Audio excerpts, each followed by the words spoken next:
చేసుకున్నోళ్ళకి చేసుకున్నంత కర్మ రిపీట్స్. మనకేదో అధికారం ఉంది కదా, మనకు నచ్చినట్లుగా చెలరేగిపోతామంటే చెల్లే రోజులు పోయినాయి. ఇబ్బందులు పడిపోతారు, కష్టాలు పడిపోతారు.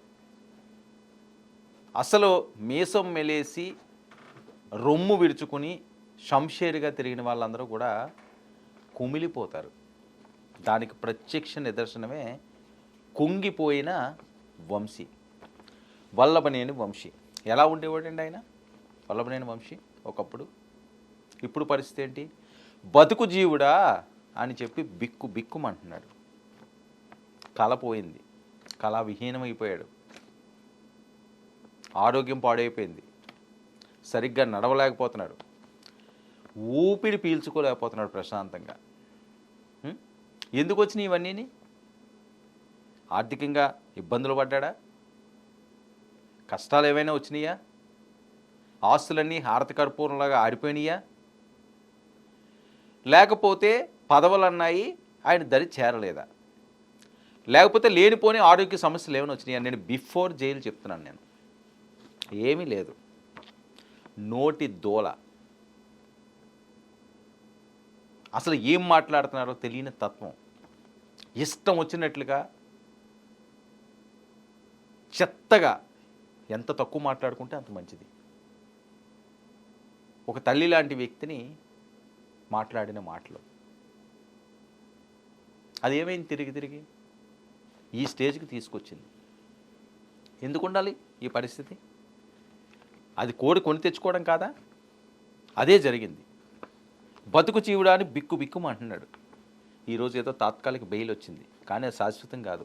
దానికి కారణాలు, అసలు వంశీ ఏమైంది, ఇప్పుడు అతని పరిస్థితి ఏంటి, ఎలాంటి సిచ్యువేషన్లో ఉన్నాడు, డేంజర్లో వంశీ బయటకు వచ్చినప్పటికీ కూడా హెల్త్ కండిషను చాలా క్షీణించిపోయిందట. కొడాలి నాని అదే పరిస్థితి. మీరు చూసారా ఎలా ఉంటుందంటే కర్మ. కొడాలి నాని ఎలా ఉండేవాడండి? కొడాలి నాని ఎలా ఉన్నాడు? ఆయన హాస్పిటల్ పాలు అయిపోయి ఉన్నాడు. ఈయనది అదే పరిస్థితి. ఇప్పుడు ఈయన జైలు పాలు అయిపోయాడు, ఆయన హాస్పిటల్ పాలు అయిపోయాడు. వీళ్ళిద్దరే జంట కవుల్లాగా ఎన్ని రకాలుగా, ఎంత దారుణంగా, ఎంత చిరాగ్గా, ఎంత జిగుప్సాకరంగా ప్రవర్తించేవారో. ఇద్దరికీ ఒకే పద్ధతి. ఈయనకి ఆరోగ్యం పాడైపోయింది, అతనికి ఆరోగ్యం పాడైపోయింది. సో కర్మ అన్నది ఇక్కడే అనుభవించిపోవాలన్నదానికి ప్రత్యక్ష నిదర్శనాలు వీళ్ళు. అందుకనే బతుకు జీవుడా అని బిక్కుమనే పరిస్థితి. అమ్మయ్య, వల్లభనేని వంశీకి బెయిల్ మంజూరు అయింది అనుకుంటున్నారు వాళ్ళ కుటుంబ సభ్యులు. దాదాపు 3 నెలల తర్వాత, అంటే సుమారు 100 డేస్కి బెయిల్ వచ్చింది. సత్యవర్ధన్ కిడ్నాప్ కేసులో వంశీకి బెయిల్ మంజూరు చేసిన SC/ST కోర్టు, షరతులతో కూడిన బెయిల్ మంజూరు చేసిన కోర్టు. వల్లభనేని వంశీతో పాటుగా మరో 4గురికి బెయిల్ వచ్చింది. 50,000తో పాటు 2 షూరిటీలు సమర్పించాలని కోర్టు ఆదేశించింది.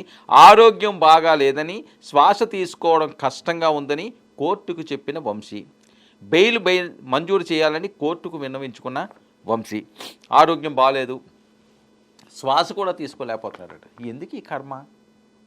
ఎందుకు ఈ బాధలు? ఎందుకు ఈ కష్టాలు? మీకు రాజకీయ పరంగా ఏవైనా అంశాలు ఉంటే మాట్లాడుకోండి. పర్సనల్గా లైఫ్లోకి వెళ్ళిపోయి ఎవరో కుటుంబ సభ్యుల్లో తొంగి చూసి, పవన్ కళ్యాణ్ గారి కుటుంబ సభ్యుల్లో తొంగి చూస్తారు. తల్లి లాంటి భువనేశ్వరి గారిని ఎంత, అది అసలు ఆ నోరేనండి అది? ఎవరన్నా సభ్య సమాజం హర్షిస్తుందా? ఎవరైనా జాలిపడ్డారా? వంశీ గారు ఆత్మ పరిశీలన తీసుకోండి, ఆత్మవిమర్శ చేసుకోండి ఒకసారి. మరి ఇప్పటికైనా పశ్చాత్తాప పడతారా? మళ్ళీ ఎలాంటి తప్పులు చేయకుండా మిగతా జీవితాన్ని సాగిస్తారా? ఎన్ని కష్టాలు పడ్డారు? సరైన పడుకోవడానికి బెడ్ లేదని ఇబ్బంది పడ్డారు. ఎవరిస్తాడు బెడ్? మనం ఏమైనా విహారయాత్రలకు వెళ్ళామా? జైలుకి వెళ్ళాం. అదే చంద్రబాబు నాయుడు గారు జైలుకి వెళ్ళినప్పుడు ఎంత వెటకారంగా నవ్వుకుండేవారు మీరు.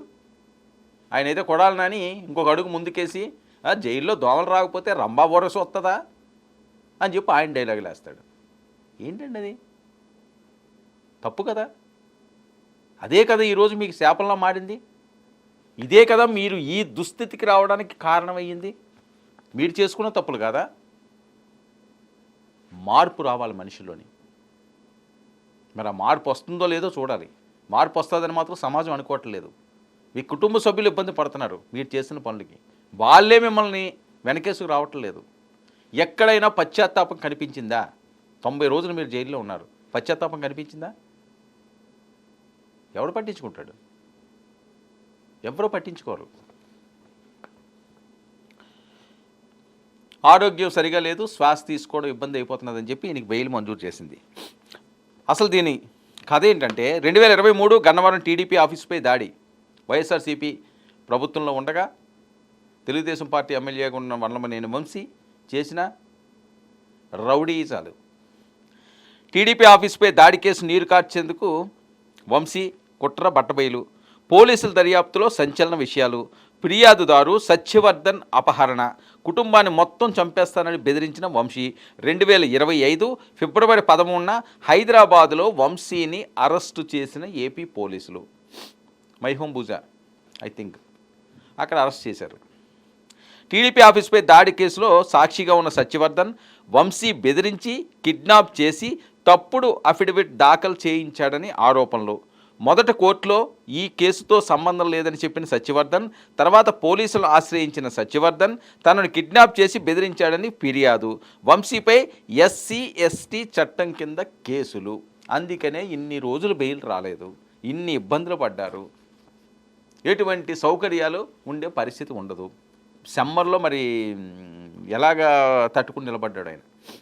ఎందుకంటే ఆర్థిక పరంగా వెల్ సెటిల్డ్ కదా. వాళ్ళకన్నీ కూడా కిందకు దిగితే ఏసీలు, రూమ్లోకి వెళ్తే ఏసీలు, బయటకు వస్తే ఏసీలు, స్టార్ హోటళ్ళు, అదొక రాజరికం. ఏమైపోయింది? ఏమీ లేదు. ఎన్నున్నా సరే అనాథ కింద బతకాల్సి వచ్చింది. తోటి దొంగల వాళ్ళతోటి. అక్కడ ఎవరు ఉంటారండి? క్రిమినల్స్ ఉంటారు. మంచి వాళ్ళు ఉంటారా జైల్లోకి వెళ్ళిన వాళ్ళు? ఇంకా వాళ్ళతో చేయాలి. ఎలాంటి వాళ్ళు ఉన్నారో ఇంకా అక్కడ. ఇక సత్యవర్ధన్ కిడ్నాప్ చేసి కేసు ఉపసంహరించుకునేలా అఫిడవిట్పై సంతకాలు. విజయవాడ శివారు రామవరప్పాడులోని బల్లెంవారి వీధి నుంచే సత్యవర్ధన్ను కిడ్నాప్ చేసి ఏ రకంగా తనతోటి చేయించారన్నది అవన్నీ కూడా బయటపెట్టిన వంశీ అనుచరులు. ఇక కేసు ఉపసంహరించుకుంటున్నట్లుగా అఫిడవిట్పై సంతకాలు. తర్వాత న్యాయస్థానానికి తీసుకెళ్ళి ఆ కేసుకు తనకు సంబంధం లేదని, ఘటన జరిగిన సమయంలో తాను అక్కడ లేనంటూ జడ్జి ముందు వాంగ్మూలం. కోర్టులో చెప్పిన దానికి కట్టుబడకపోతే కుటుంబ సభ్యులను చంపేస్తామంటూ బెదిరింపులు.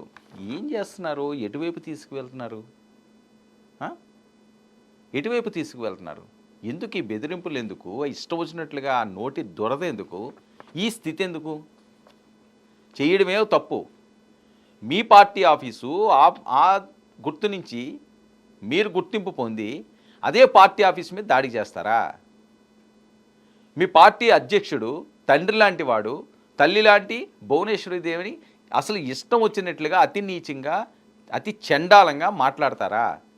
ఇప్పుడేమోని హత్యలు చేస్తా అంటే దిగజారిపోతున్నారు అనమాట. రోజు రోజుకి రాజకీయ నాయకులు దిగజారిపోతున్నారు కేవలం 5 సంవత్సరాల పదవుల కోసం.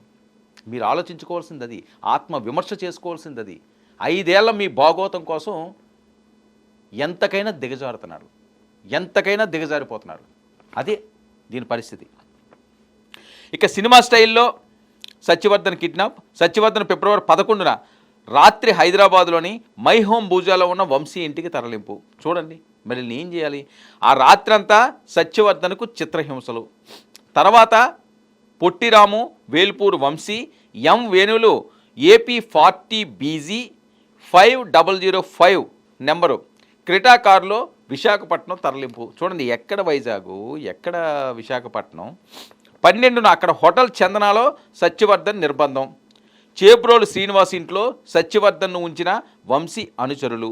CCTV ఫుటేజ్లు, ఇతర ఆధారాలు పోలీసులకు సమర్పణ. 2019 ఎన్నికల్లో పోలింగ్ బూత్ రిగ్గింగ్ కారణంగా వంశీపై ఇప్పటికే 3 కేసులున్నాయి.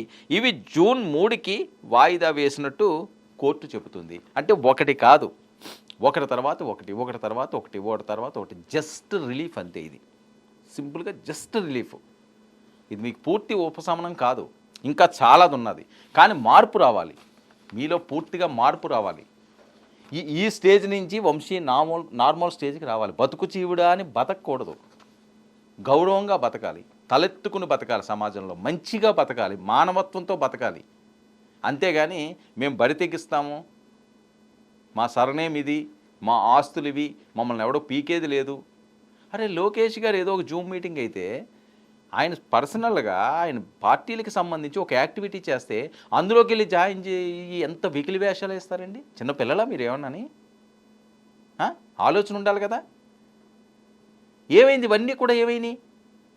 సంవత్సరం తిరగకుండా తిప్పి కుట్ని బిక్కు బిక్కుమంటూ బతకాల్సిన స్టేజ్కి వచ్చింది. అసలు నడవగలుగుతున్నారా?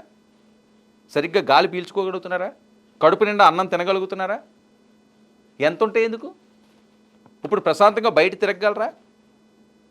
ఇంటికి వెళ్ళినా ప్రశాంతంగా నిద్ర పడుతుందా? ఇంకో కేసులో మళ్ళీ బెయిల్ రద్దు చేయొచ్చు, ఇంకో కేసులో మళ్ళీ అరెస్ట్ చేయొచ్చు.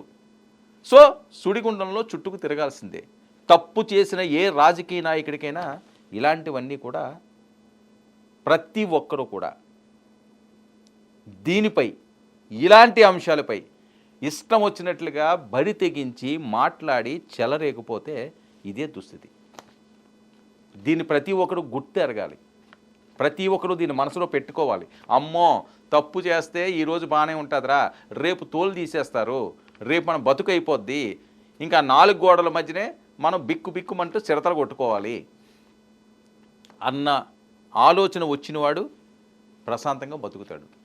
లేదు మాకు అవకాశం ఉంది కదా 5 సంవత్సరాలను రెచ్చిపోయే ఏ రాజకీయ నాయకుడికైనా ప్రత్యక్ష నిదర్శనం వంశీ, కొడాలి నాని ఇలాంటి వాళ్ళు.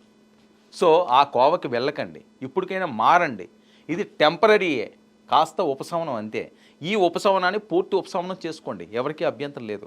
కానీ దీన్ని మళ్ళీ వేరే రకంగా డైవర్ట్ చేసి మేము చెలరేగిపోతాము అంటే మీ కర్మ.